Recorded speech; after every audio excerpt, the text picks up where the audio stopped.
I left America in grief to bury my husband, Ninoy Aquino.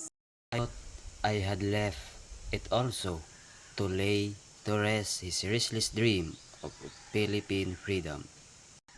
Today, I have returned as the president of a free people.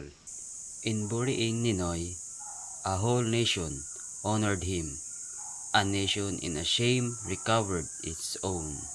A country that had lost faith in its future found it in a faithless and brazen act of murder. So in giving, we receive.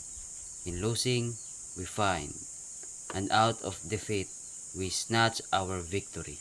For the nation, Ninoy became the pleasing sacrifice that answered their prayers for freedom. A president turned dictator and traitor to his oath, suspended the constitution and shut down the Congress that was much like this one before which I am honored to speak. He detained my husband along with thousands of other senators, publishers, and anyone who had spoken up for the democracy as its end drew near. His death was my country's resurrection in the courage and faith by which alone they could be free again. The dictator had called him a nobody. 2 million people threw aside their passivity, fear, and escorted him to his grave.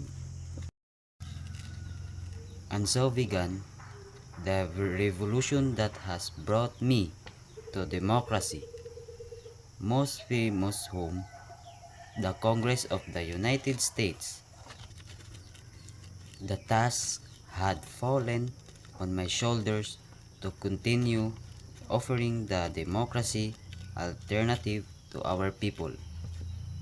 I held out of our participation in the 1984 election. The dictatorship called fighting for the people in whose intelligence I had implicit faith.